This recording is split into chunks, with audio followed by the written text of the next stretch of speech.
मेरे अपने पूरे मुसलमान धर्म के माइयों बहनों से सबसे मैं रिक्वेस्ट करता हूँ, प्रार्थना करता हूँ कि आप एक बार इस आश्रम में आइए। सतगुरु रामपाल जी महाराज बरवाड़ा में जो आए हुए हैं, ये अल्लाह ताला के मुनाइंदे हैं, यानी कि अल्लाह ताला के द्वारा भेजे हुए एक फरिश्ते हैं जो हम सोए हुए आत्माओं को जगाने के लिए आए हैं। हमें उसी जन्नत में वापस जाना जहां से हम अल्लाह ताला से बिछड़कर यहाँ आए हैं।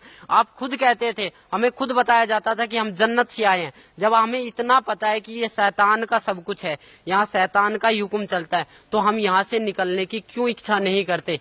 क्या ये हमारा खुद का है? हमारा शरीर भी खुद का नहीं है। अगर हकीकत पूछो तो मनुष्य जन्म इतना इतना अनमोल जन्म है, पर हम इसको अपनी गलत साधना के कारण, अपनी अज्ञानता के कारण इसको बर्बाद दिन पा दिन करते जा रहे हैं। मैं आपको एक पर्सनली बताता हूँ, मेरे रिश्तेदार 40 दिन की जमात में गए, 40 दिन की जमात में गए, हज में गए, 2 बार हज करके आए। कहते हैं कि हज में जो जाता है वो बंदा सीधा जन्नत को जाता है। उसके घर में उसकी बहू का एक 1.5 साल की लड़की गुजर गई, 1.5 महीना पहले।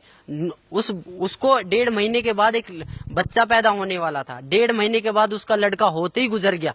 तो इससे बड़ी आफत और क्या आ सकती है उस बंदे के लिए जो बंदा जमात में गया है?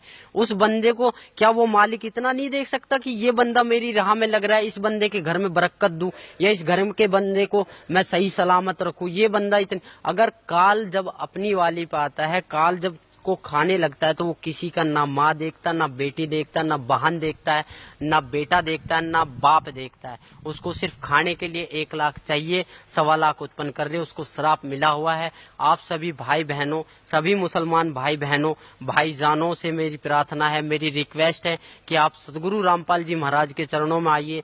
मुझे आने से लाभ हुआ है, मुझे आने से लाभ हुआ है, आपको भी होगा। अगर आप नियम पर चले, उस बंदी छोड़ के नियम पर चले, उस अल्लाह कबीर ताला को याद करो जो वास्तव में अल्लाह ताला है। अगर कबीर अल्लाह ताला नहीं है तो 786 बहुत कहते हैं कि 786 बार कबीर अल्लाह कुरान शरीफ में लिखा हुआ है। आप एक बार खोल के देखो, कुरान शरीफ को पढ़ के देखो।